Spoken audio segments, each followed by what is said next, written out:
Have you ever felt like history repeats itself? You see the same patterns, the same conflicts, the same rises and falls of empires, and you wonder, is there a formula to it all? What if I told you, there's a new field of science, that's trying to find exactly that? It's called cryodynamics, or as I like to call it, predictive history. It's the ambitious quest to turn the chaotic story of humanity into a set of predictable, mathematical models. Sound like science fiction? Well, stick around, because we're about to dive into how historians and scientists are using big data to forecast the future of our society. So, what exactly is cryodynamics? The name comes from cryo, the Greek muse of history, and dynamics, the study of how things change over time. It's the brainchild of scientists like Peter Turchin, who looked at the massive datasets we have from history, things like population size, social inequality, political instability, and resource availability, and thought, what if we can find mathematical relationships between these variables? Think of it like weather forecasting. Meteorologists don't just guess if it's going to rain. They analyze huge amounts of data on temperature, pressure, and wind patterns to build models that predict the weather. Cryodynamics aims to do the same for human societies. Let's look at a core concept, the wealth pump. This isn't a machine that prints money. It's a social mechanism. Imagine a society where population is growing. More people means more workers. According to Turchin's models, a surplus of labor tends to drive down wages for the common person. Meanwhile, the wealthy elite, who own the land and businesses, profit from this cheap labor. Their wealth grows, while the average person struggles. This process, where wealth is pumped from the bottom to the top, increases social inequality. It's a pattern we've seen time and again, from ancient Rome to modern industrial nations. Now, what happens when this inequality gets too extreme? This is where another key idea comes in: elite overproduction. When the rich get richer, they also tend to have more children, who expect to maintain that same elite status. Suddenly, you have a society with too many aspiring leaders, politicians, and business tycoons, but not enough positions at the top for all of them. This creates intense competition among the elites themselves. They start fighting each other for power and influence.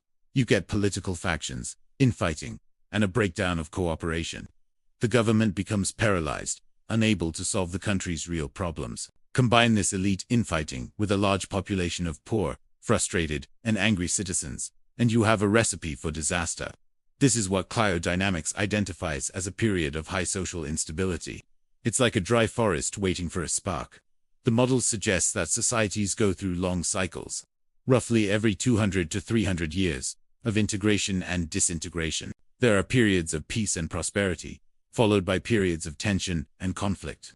Turchin's models famously pointed to the 2020s as a decade of peak instability for the United States, a prediction he made years before the turmoil we've witnessed. Let's take a historical example: the fall of the Roman Republic. In the centuries leading up to Julius Caesar, Rome experienced massive population growth and expansion. This created a huge supply of cheap labor, including enslaved people, which drove down wages for ordinary Roman farmers.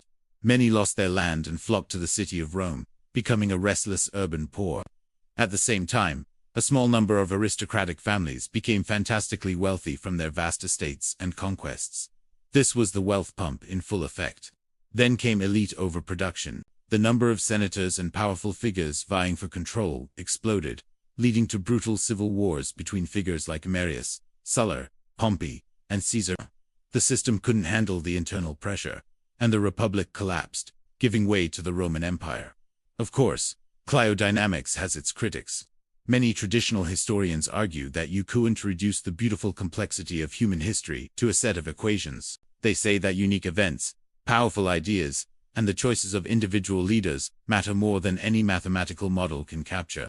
How do you quantify the impact of a revolutionary idea, or the charisma of a leader like Martin Luther King Jr.? These are valid points. Human beings aren't just numbers in a spreadsheet. We have free will and the capacity for unpredictable change. The goal of cryodynamics isn't to replace traditional history, but to complement it. It provides a bird's-eye view of the large-scale forces that shape our world, the structural pressures that make certain outcomes more likely than others. So, what does all this mean for us today? The models suggest that many developed nations are currently in a period of high instability, marked by growing inequality, elite competition, and political polarization. It sounds grim, but here's the hopeful part. Unlike weather, we are not powerless observers of our own social systems. Understanding these patterns is the first step toward changing them. If we know that a widening gap between the rich and poor fuels instability, we can implement policies that promote fairer economic outcomes. If we know that elite infighting paralyzes a nation, we can demand more cooperation and unity from our leaders. Predictive history doesn't give us a crystal ball that tells us exactly what will happen tomorrow.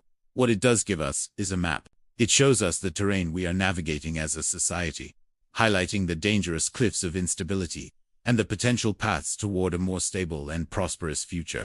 It's a powerful tool that forces us to look at the deep structural forces at play, beyond the day-to-day noise of news headlines. By understanding the cycles of the past, we might just have a chance to build a better future, not by repeating history, but by learning from its mathematical heartbeat. What do you think?